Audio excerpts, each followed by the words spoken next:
Subscribe करें हमारा YouTube channel VK math classes and press the bell icon, जिससे आपको आने वाली हर वीडियो का नोटिफिकेशन मिले सबसे पहले। हेलो फ्रेंड्स, स्वागत है आपका मेरे YouTube channel VK math classes में। इस वीडियो में मैं आपको बताऊंगा कक्षा 10 के विज्ञान विषय के महत्वपूर्ण प्रश्न जो यूपी बोर्ड 2021 की बोर्ड परीक्षा के लिए बहुत ही महत्वपूर्ण है। इससे पहले मैंने वीडियो का पार्ट 1 और वीडियो का पार्ट 2 बना चुका हूं। अगर आप उस वीडियो को देखना चाहते हैं तो उसका लिंक आपको डिस्क्रिप्शन बॉक्स में मिल जाएगा, आप वहां जाकर उन वीडियो को देख सकते हैं। ये वीडियो का पार्ट 3 है। वीडियो के पार्ट 1 में और वीडियो के पार्ट 2 में मैंने बहुत ही इंपोर्टेंट क्वेश्चन रखे हैं जो 2021 की परीक्षा में आने के लिए है।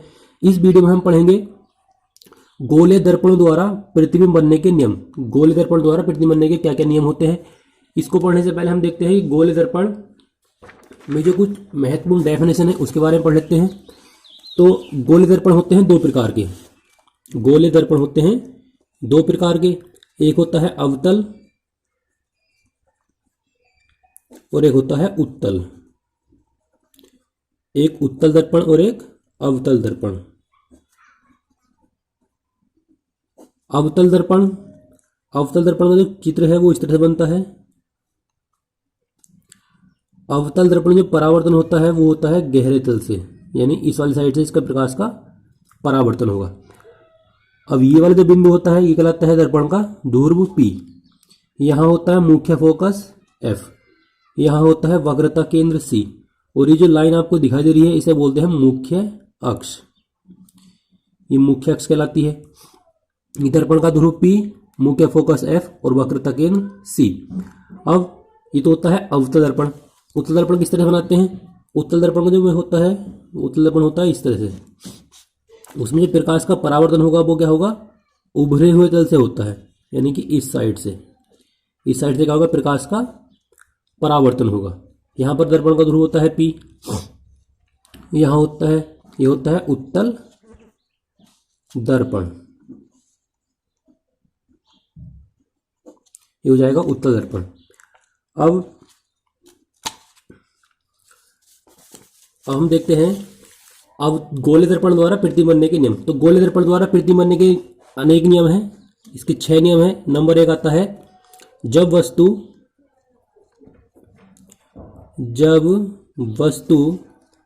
अनंत पर हो। जब वस्तु अनंत पर हो या अनंत पर, अगर वस्तु अनंत पर होगी तो प्रतिबिंब उसका कहाँ बनेगा, ये एग्जाम में पूछ लेता है, बहुत ही इंपॉर्टेंट है। अगर वस्तु अनंत पर रखी हुई तो प्रतिबिंब कहाँ बनेगा, उसका हम किरण आरेख बनाएंगे। उसका जो किरण आरेख है वो इस तरह से बन जाएगा। ये है अवतल दर्पण।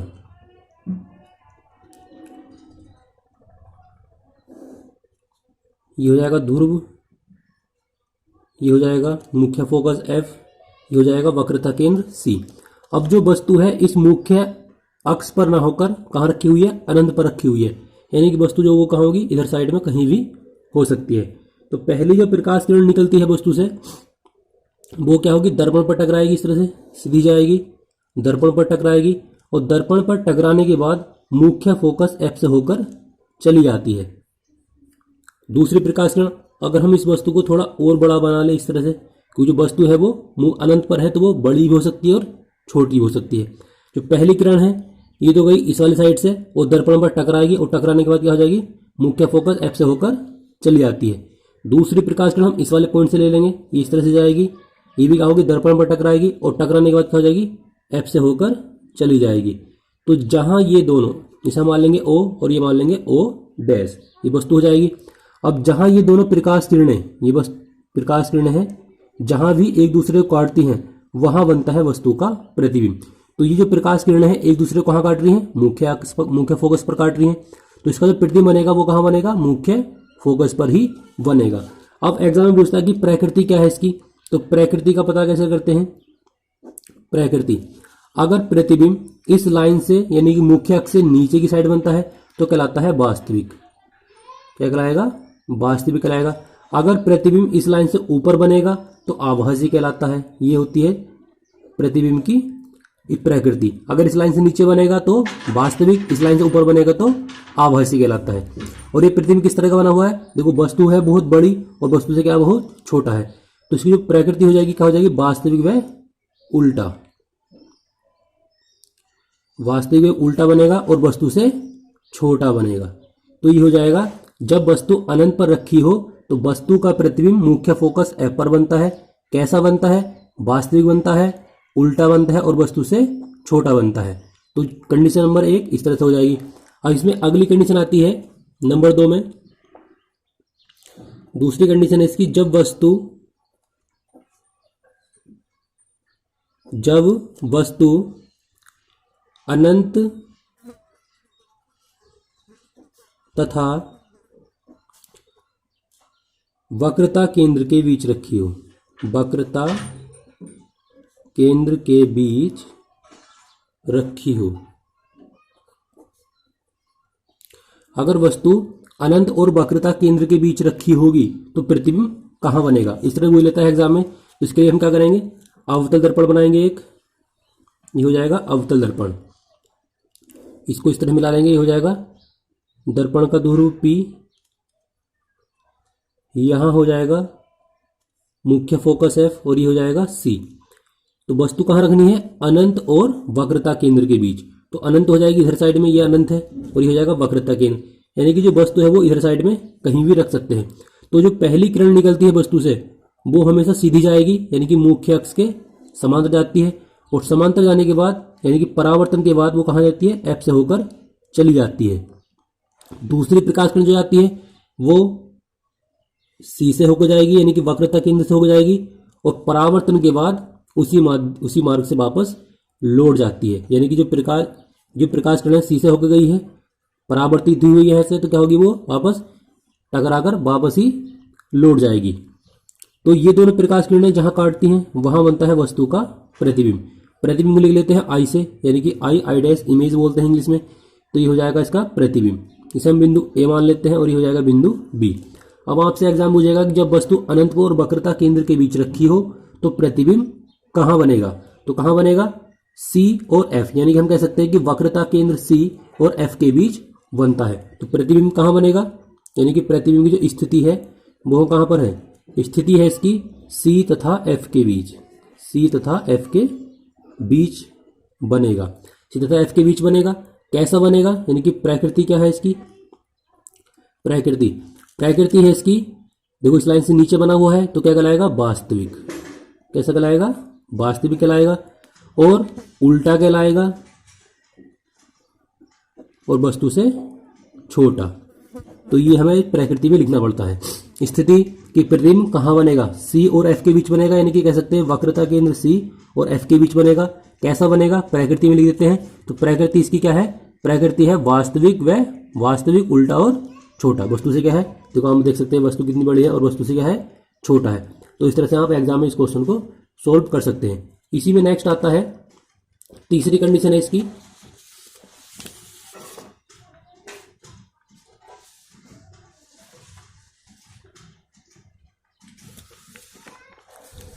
तीसरी कंडीशन आती है इसकी नंबर 3,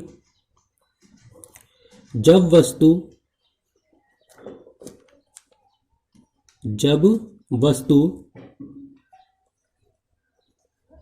वक्रता केंद्र पर हो। अगर वस्तु वक्रता केंद्र पर है तो प्रतिबिंब कहां बनेगा? तो इसके लिए भी हम डायग्राम बना लेंगे। ये हो जाएगा अवतल दर्पण।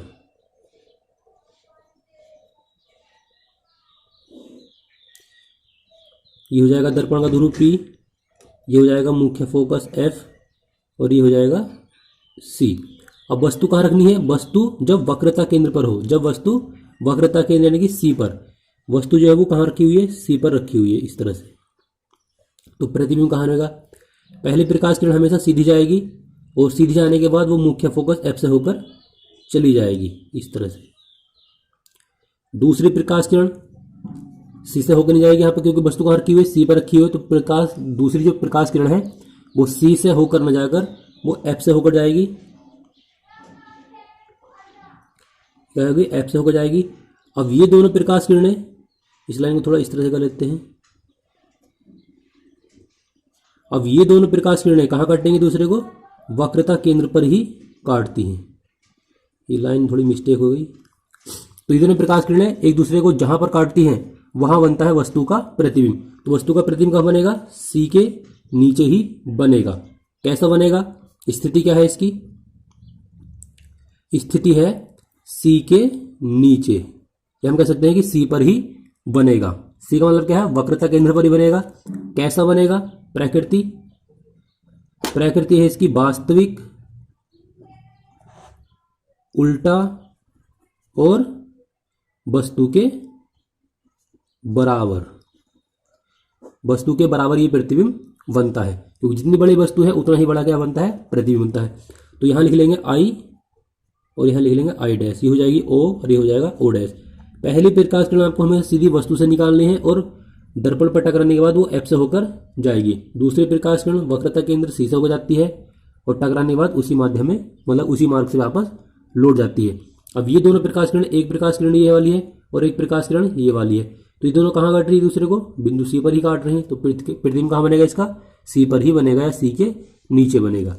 इसमें अगली कंडीशन आती है नंबर 4। नंबर 4 आता है जब वस्तु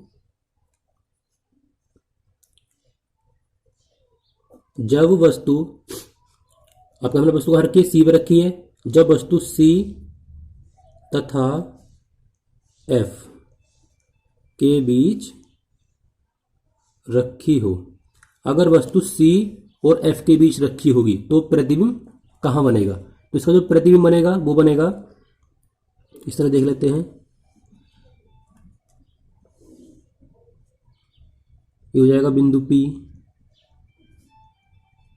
अब ये हो जाएगा मुख्य फोकस F और ये हो जाएगा C। तो वस्तु कहाँ रखनी है हमें? C और F के बीच। तो वस्तु हम यहाँ रख देंगे इस तरह से। तो पहली प्रकाश किरण सीधी जाएगी और सीधी जाने के बाद कहाँ जाएगी? वो मुख्य फोकस F से होकर चली जाएगी। दूसरी प्रकाश किरण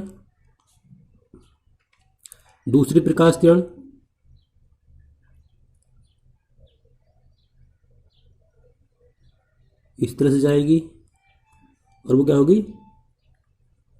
सी से होकर वापस लौट जाएगी। अब ये दोनों प्रकाश किरणें जो है वो कहाँ काटेंगी? दूसरे को अनंत पर काटेंगी इस तरह से। मतलब आगे जाके कहीं ना कहीं प्रकाश किरणें एक दूसरे को इस तरह से काटेंगी। इस तरह से प्रकाश किरणें एक दूसरे को आगे जाकर काट देंगी। तो हम कह सकते हैं इसका जो प्रतिबिंब बनेगा वो कहाँ बनेगा?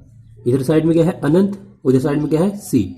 यानी कि जब वस्तु सी और एफ के बीच बन रखी है, हम कह सकते हैं इसकी स्थिति क्या होगी? प्रतिबिंब की जो स्थिति होगी वो होगी अनंत तथा सी के बीच। कहां बनेगा प्रतिबिंब? अनंत तथा सी के बीच बनेगा। प्रकृति कैसा बनेगा? तो प्रतिबिंब जो बनेगा वो कैसा बनेगा? वास्तविक बनेगा, वास्तविक, उल्टा और वस्तु से बड़ा बनेगा। कैसा बनेगा? वस्तु से बड़ा बनेगा। क्योंकि जो प्रतिबिंब है वो क्या बनेगा? अनंत पर बनेगा, क्योंकि आप देख सकते हैं इस तरह से ये प्रतिबिंब बन जाएगा। तो ये प्रतिबिंब क्या है? वस्तु से बहुत ज्यादा बड़ा है। तो यहां लिख लेंगे आई और यहां लिख लेंगे आई डैश। तो इस तरह से अगर आपको एग्जाम में दिया हुआ है कि जब वस्तु सी तथा एफ के बीच रखी हो तो प्रतिबिंब कहां बनेगा? अनंत और सी के बीच बनता है। आपको एग्जाम में केवल इतना लिखना है कि अनंत तथा सी के बीच बनेगा।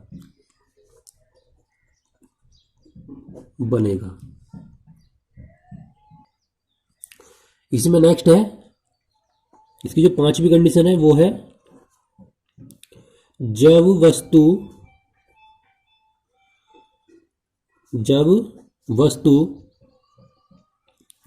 मुख्य फोकस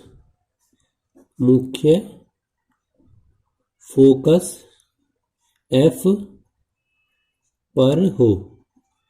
जब वस्तु मुख्य फोकस F पर हो तो वस्तु का प्रतिबिंब कहां बनेगा? तो इसका जो प्रतिबिंब बनेगा इसको हम इस तरह से मिला लेंगे।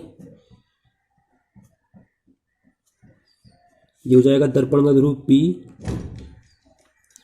तो जो वस्तु रखी हुई है वो कहां रखी हुई है? मुख्य फोकस F पर रखी हुई है। ये हो जाएगा इसका वक्रता केंद्र C। तो वस्तु जो है वो कहां रखी हुई है? मुख्य फोकस पर रखी हुई है। तो पहली जो प्रकाश किरण चलेगी वो कहां चलेगी? सीधी जाएगी और सीधी जाने के बाद क्या होगी? दर्पण पर टकराएगी और टकराने के बाद क्या है? वो मुख्य फोकस F से होकर चली जाएगी इस तरह से। दूसरी प्रकाश किरण इस तरह जाएगी और टकराने के बाद क्या हो जाएगी, वापस वक्रता केंद्र से होकर चली जाएगी। तो ये जो प्रकाश किरणें हैं ये कहाँ मिलेगी आपस में, एक दूसरे को अनंत पर जाकर कहीं ना कहीं मिल जाएंगी। तो हम कह सकते हैं कि जब वस्तु मुख्य फोकस पर रखी हो तो प्रतिबिंब कहाँ बनेगा, अनंत पर बनेगा। तो इसकी जो स्थिति होगी प्रतिबिंब की वो कैसे कहाँ होगी, अनंत पर। तो प्रतिबिंब कहाँ बनेगा इसका, अनंत पर बनेगा। प्रकृति क्या होगी, प्रकृति होगी इसकी वास्तविक बनेगा, उल्टा बनेगा और वस्तु से बड़ा बनेगा। कैसा बनेगा, वस्तु से बड़ा बनेगा। इसी में जो नंबर 6 की कंडीशन है बहुत ही ज्यादा इंपॉर्टेंट है, वेरी इंपॉर्टेंट कंडीशन है इसकी। वो है कि जब वस्तु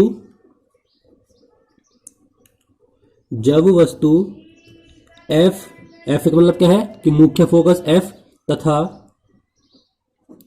तथा ध्रुव P के बीच रखी हो। अगर वस्तु F और P के बीच रखी हो तो वस्तु का प्रतिबिंब कहाँ बनेगा, बहुत ही इंपॉर्टेंट कंडीशन है इसकी। इसका जो चित्र है यानी कि किरण आरेख है वो बन जाएगा इस तरह से। एक हम अवतल दर्पण बना लेंगे, ये हो जाएगा एक अवतल दर्पण, ये हो जाएगा मुख्य अक्ष, ये हो जाएगा दर्पण का ध्रुव P। अब ये हो जाएगा इसका मुख्य फोकस F और जो वस्तु है वो कहाँ रखी हुई है, F और P के बीच में रखी हुई है। यह हो जाएगा इसका वक्रता केंद्र C। तो पहली किरण जो जाएगी वो कहाँ जाएगी, सीधी जाएगी और टकराने के बाद क्या हो जाएगी, वो F से होकर चली जाएगी इस तरह से।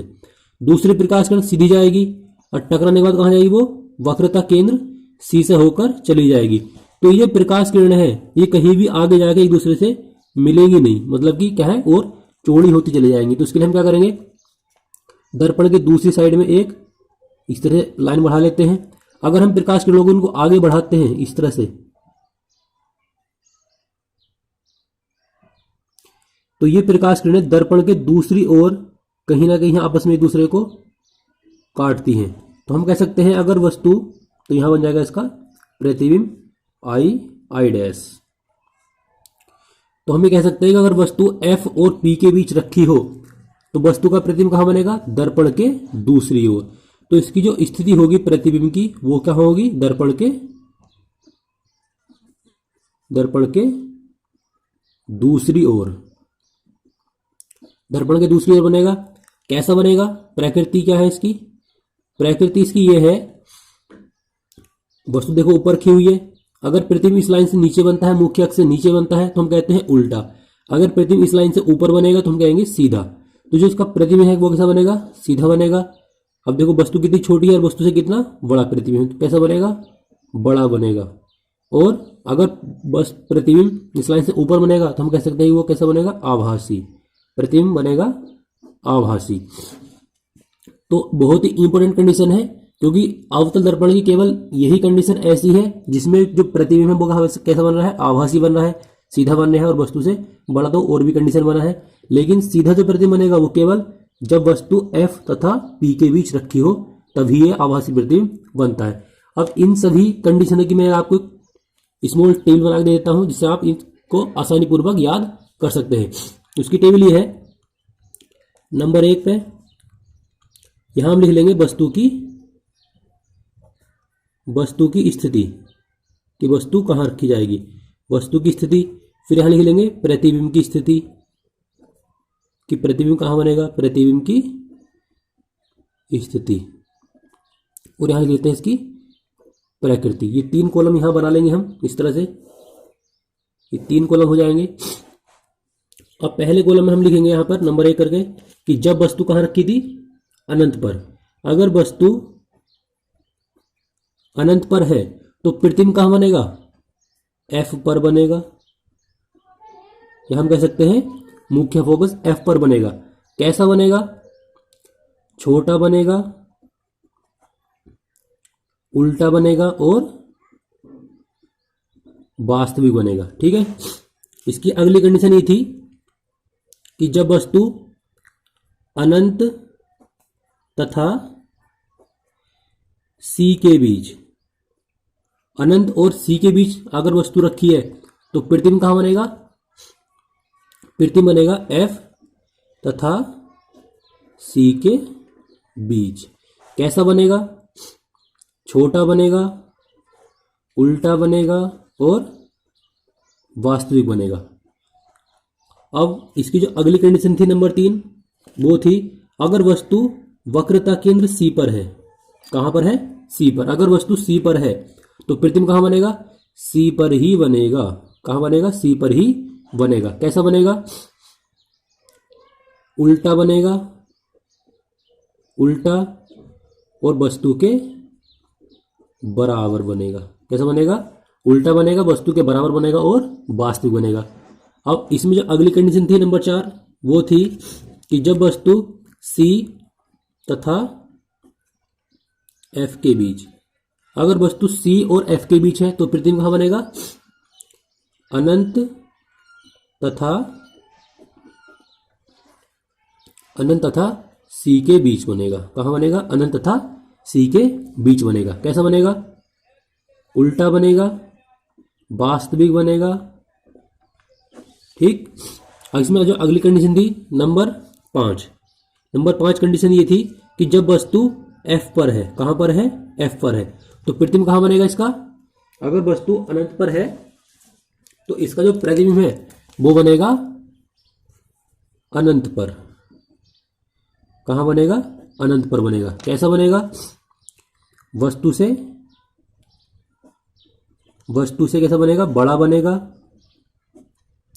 वस्तु से बड़ा बनेगा, उल्टा बनेगा और वास्तविक बनेगा। इसमें जो छठी कंडीशन है बहुत ही इंपॉर्टेंट कंडीशन है। वो कंडीशन ये है अगर वस्तु जो है वो एफ तथा पी के बीच, अगर वस्तु एफ तथा पी के बीच है तो प्रतिबिंब कहां बनेगा? दर्पण के दूसरी ओर। कहां बनेगा? दर्पण के दूसरी ओर बनेगा। कैसा बनेगा?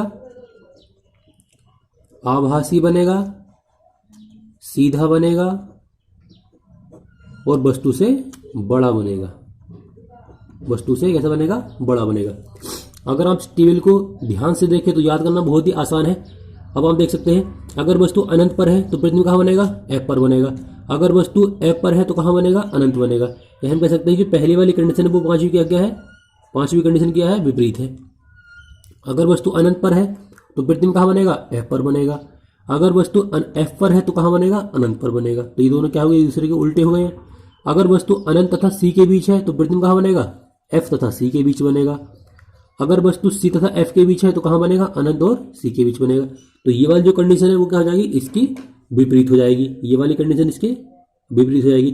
दूसरी जो है वो चौथी के विपरीत हो जाएगी। और जो तीसरे नंबर की है वो क्या है? अगर सी पर है तो सी पर ही बनेगा, वास्तविक बनेगा, उल्टा बनेगा और वस्तु के बराबर बनेगा। छठी जो कंडीशन है वो है एफ तथा पी के बीच है। अगर वस्तु एफ और पी के बीच है तो कहां बनेगा? दर्पण के दूसरी ओर बनेगा। कैसा बनेगा? आभासी बनेगा, सीधा बनेगा और बड़ा बनेगा। अगला क्वेश्चन है बायोलॉजी का बहुत ही इंपोर्टेंट क्वेश्चन है और ये जो क्वेश्चन है वो संदर्भ 17, 18 और 19 में पूछा गया है। क्वेश्चन है कि लिंग निर्धारण कैसे होता है, किस प्रकार से बच्चे का जो लिंग है वो निर्धारण होता है। तो इसके लिए हम क्या करते हैं? लिंग निर्धारण के लिए क्या होता है? गुणसूत्र होते हैं। एक होता है मादा, इसे बोलते हैं फीमेल, और एक होता है नर यानी कि मेल। अब नर में और मादा में जो गुणसूत्र होते हैं वो कितने होते हैं? अगर हम दोनों की बात करें तो इनमें जो गुणसूत्र होते हैं, गुणसूत्र कितने होते हैं? 46 गुणसूत्र होते हैं मादा के और नर के अंदर। दोनों के अंदर अलग अलग होते हैं, 46 होते हैं। तो 46 को हम कह सकते हैं 23 जोड़ी। 23 जोड़ी जो होते हैं वो गुणसूत्र दोनों के अंदर होते हैं। 46 को हम 23 जोड़ी लिख लेंगे क्योंकि 23 जोड़ी 46 हो जाएगा। अब 46 जोड़ी जब दोनों के अंदर गुणसूत्र होते हैं, अब 46 में से 44 जो गुणसूत्र होते हैं वो दोनों में क्या होते हैं? बराबर बराबर होते हैं। हम कह सकते हैं कि नर में और मादा के अंदर 44 जो गुणसूत्र होते हैं वो दोनों क्या होते हैं? बराबर बराबर होते हैं। जो शेष 2 बचते हैं, नर के अंदर होते हैं एक्स वाई और मादा के अंदर होते हैं एक्स एक्स। इन गुणसूत्रों को हम क्या कहते हैं? जो एक्स एक्स और एक्स वाई जो है ये कहलाते हैं लिंग गुणसूत्र। क्या कहलाते हैं? लिंग गुण सूत्र, ये कहलाते हैं बच्चे के नर या मादा के लिंग गुणसूत्र। जो 44 वाले दोनों में क्या है, इक्वल है, इसे क्या बोलते हैं हम, इन्हें हम बोलते हैं कायिक गुणसूत्र। कायिक गुणसूत्र या हम कह सकते हैं दैहिक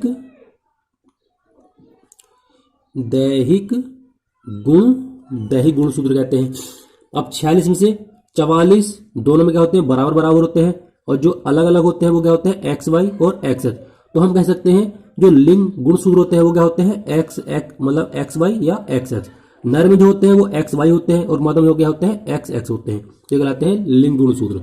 अगर टोटल गुणसूत्र की बात करेगा तो वो 46 गुणसूत्र होते हैं, नर के अंदर भी और मादा के अंदर भी। अब हम देखते हैं कि बच्चे का जो लिंग निर्धारण होता है वो किस प्रकार से होता है। तो इसके लिए हम यहाँ लिख लेंगे, एक तरफ हम यहाँ लिख लेंगे नर और यहाँ हम लिख लेंगे मादा। मादा का जो साइन होता है वो बनता है इस तरह से, ये मादा के लिए होता है और ये होता है पुरुष के लिए यानी कि नर के लिए।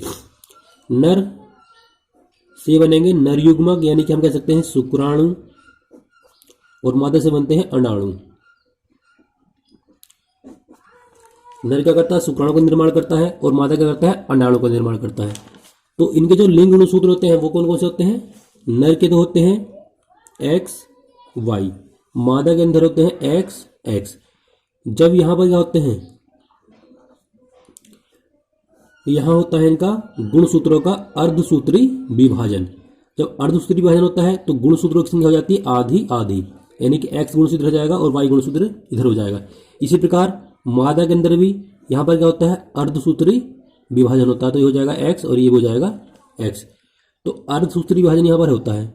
हम कह सकते हैं कि अर्धसूत्री विभाजन में गुणसूत्रों की संख्या आधी आधी हो जाती है।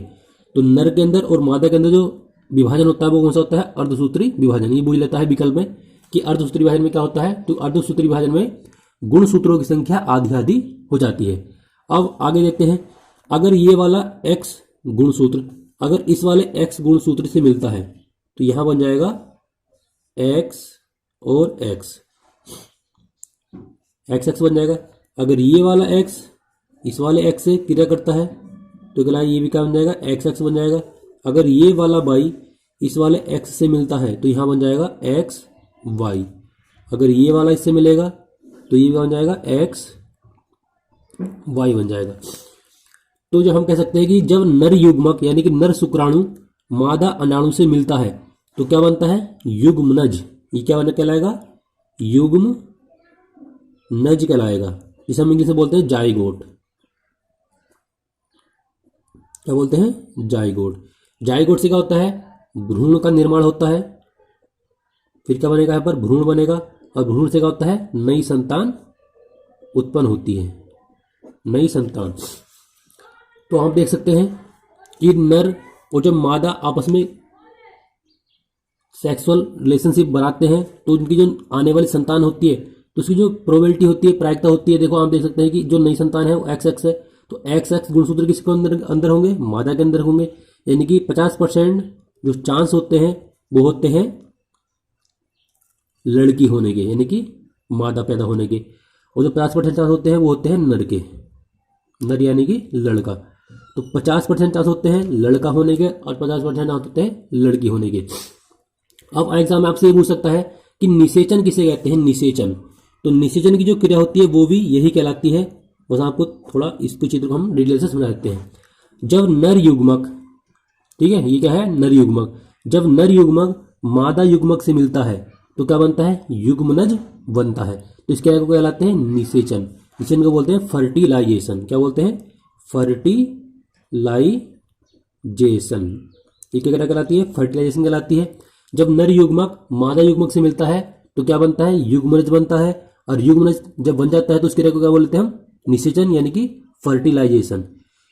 तो आई होप कि आपको वीडियो अच्छी लगी होगी। वीडियो अच्छी लगी तो वीडियो को लाइक करें, शेयर करें और मेरे चैनल को सब्सक्राइब करें। इससे आगे की वीडियो में आपको बायोलॉजी के और भी महत्वपूर्ण क्वेश्चन कराऊंगा जो बोर्ड एग्जाम 2021 में आने के लिए बहुत ही महत्वपूर्ण है।